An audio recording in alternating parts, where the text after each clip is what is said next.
All right, welcome back. I want to talk about this Blackstar Studio 10 KT88. Everything I've ever played through here, especially distorted, sounds awesome. I think I could get a 2x4, slap some frets in it, grab a magnet and roll some wire around and it would sound good. But I found one guitar that it doesn't sound good with.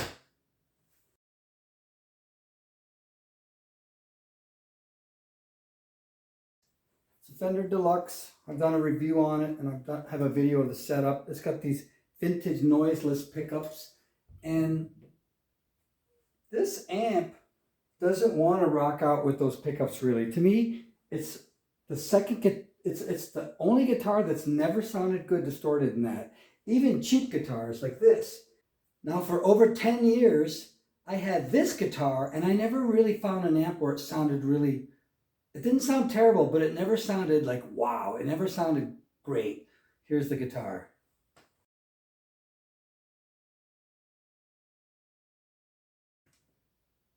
When I put the focus in this amp, it was like, oh, it never sounded that good.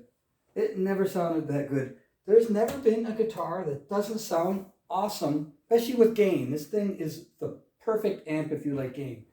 This guitar, no, just doesn't. And I like the guitar. I like the 12-inch radius, the bigger frets, the locking tuners. I don't need to have these two pickups on at the same time. I'm looking for more of a classic style. So this is the rare occasion where I'm changing all this. I'm going to put a Tex-Mex pickguard in there, like a factory one. And with a humbucker though. Here's a humbucker here. Because I'm familiar with those and they sound great. Because these pickups do not want to rock with the Blackstar. So, I don't know. Do you have a Blackstar like this? And is there a guitar that just doesn't sound that good distorted on it? I usually run the distortion at half.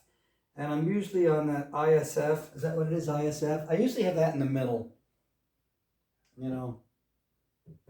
But it's funny, an $800 guitar is the one that doesn't sound good in it. So, oh, I did have another Fender. I had a player Fender, and I think I had a Marshall tube amp, a 40, whatever it was, DSL or something, and I had a Mustang 3, and it sounded really good with distortion. And it only had single coils like this. It sounded really good. So I don't know, this vintage noiseless, at least with this rig, it's not a rocking machine. I don't think it is. At least it's just not for me, for this setup I have. And it's the only one. It's the only guitar. So I'm going to remedy that soon with a new pickguard. This is vinyl. This is how we used to hear music millennia ago.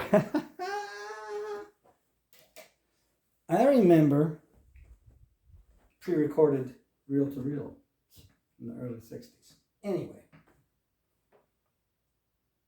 So I want to know about other people's experiences with a Blackstar Studio 10 KT88 and this Fender Stratocaster Deluxe with the vintage noiseless. How you feel about it, especially distorted. And when you go between these two pickups, at least with this one, it makes this really tinny, fizzy, crappy sound distorted. It's a nightmare. It's just not for me. So it shan't be staying, at least the pickguard. I'm not a fan of maple fretboards really, and blonde bodies, and I thought this guitar would be something different, but I like the specs, the 12-inch radius and the taller frets, and I like the big headstock. So it's got a lot going for it. I mean, I thought about painting it, but that would take a lot of effort, so I just call it Blondie and keep it here. So let me know, your noiseless pickups, do they sound good distorted? Your vintage noiseless pickups, and what guitar with a Blackstar Studio 10 KT88, what guitar doesn't sound that great distorted? Or clean, let me know.